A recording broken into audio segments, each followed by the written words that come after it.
So welcome back to the tool shed. Now this is a tough tool. It's an important tool, which is why it's tough, and this is called the sex sabbatical. I'll probably have to do a whole series on these tools. I don't want to cram too much into one video, but let's focus on first of all, sex. And this is particularly true for men. I think infinitely more true for men than women. So women will benefit, men need this. Or women who are watching this need to give this to their man. I draw upon ancient principles, and doesn't mean I live them out in my modern life in the same way, but I try and extract from those principles the wisdom and apply it to my life in a way that works. One of them, one of those principles comes from the Jewish tradition of sexual relations. Now it's talking about between a husband and a wife, but it's irrelevant of who the two partners are. That this is true. Again, gay relationships, straight relationships, marriage, not marriage. It's just true. And it's called Taharat Mishpacha or Nida. And those two terms just mean the separation between traditionally a husband and wife for the menstrual cycle. Now, I don't want to get into all of the conversations that take us off field about, feminism and whatever. I'm not saying they don't have their place, but it's not how I understand this tradition. It's certainly not how it's been useful in my life. It comes from also the world of boxing.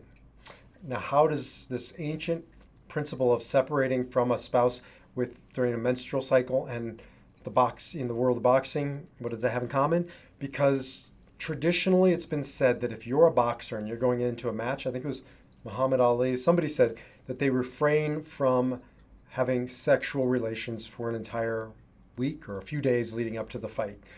And if you're a guy, you understand why. All you have to do is, watch your TV, and watch one of the nature channels where they're showing animals fornicating, right? And you see the lion out there, mounts his lioness, does his thing about, I think the average for at least a man is 6 minutes and 32 seconds, and that includes foreplay, gentlemen. So not that impressive, but the lion's probably even quicker. What's the first thing that happens after the lion orgasms? You know what happens because it's the first thing that at least comes to you naturally. Now, whether you do it or not, that's another conversation.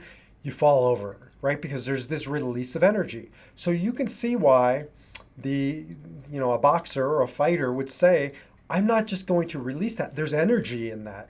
And I've got to harness it. I have to have every tool or resource at my power if I'm stepping into the ring. So I don't want to just give it away. Why don't we approach our lives like that, regardless if we're prize fighters in the ring? Because all of us are in the arena of life. And I see this so often with guys. We are not taught how to think about our sexuality, to think about the simple act of orgasming. We are just thrown to the lions, so to speak, to figure it out on our own. I talk to grown men all day, every day, who have literally never thought this through. Why would you give away that power? Actually, just remembered the movie Something About Mary. Remember when his friend gives him sage advice, actually, to masturbate before he goes on a date with Mary. Why? You don't want to go on a date with a loaded weapon. And so that's the famous scene where he masturbates, can't find his ejaculation, and she finds it hanging from his ear, puts it in her hair. Oh, great movie, but I digress. Which is not hard to do, A, for me, and B, for a topic like this. But why did he say that? Because there's an energy and a loaded weapon. You think differently before the orgasm and after the orgasm. If you're a guy, you know this, right? You end up in somebody's bed who maybe you were drunk, maybe he was back in college, maybe it was recently, and you didn't want to be there the moment after ejaculation. That energy is gone, that connection is gone. That's how you know, by the way, you're with somebody you love and care about.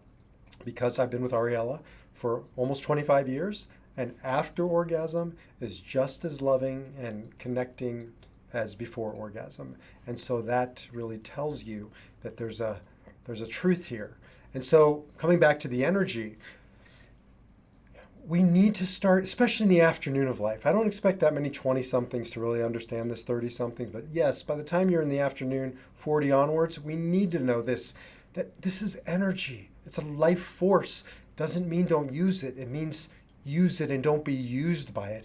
Take that energy out into the world and put it into your art or your relationships or your work or your whatever. And so many guys I talk to just have never thought about their sexuality from this perspective of energy. I'm not talking morality. I'm talking pragmatic conservation of resources.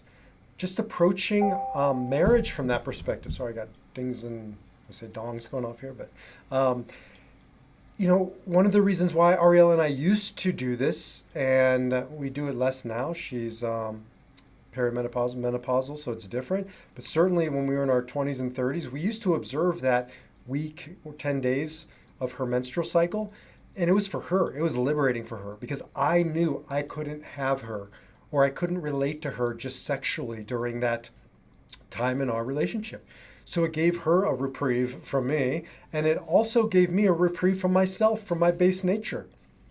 And you're traditionally not supposed to masturbate either because that sort of undermines the purpose of it. And I think the purpose really was to help a man get back to his energy, his true self, to stop using sex as a way to connect. How many guys do I counsel who we only know sex is the only way to feel something, to get into our heart? And so part of this work is about not using sex or orgasm for the wrong reasons. And that's why we need to take a sabbatical. Maybe it's the menstrual cycle of your spouse, or maybe it's, a week out of the month, or maybe it's you fill in the blank. I'm not going to tell you how to define this, but what I will challenge you on is we all need breaks. We all need to pull back from a thing, right? It's why we need to detox, why we need to maybe fast periodically, right? Or, you're Catholic, you go through Lent, you give something up. We need that way to pull back from the thing so it doesn't start to dominate us and control us, because the whole point of us being here is to master our nature, to rise above our nature, to stop living in reaction, as Dr. Frankl says, to choose our response to life. Let's begin a conversation. This is not an end around sexuality. People in general, particularly men, consider this the first tool and not the last tool. Find yourself a sabbatical for sex. However you define that, just define that. Take back your power to choose your response. I'll see you in the next video.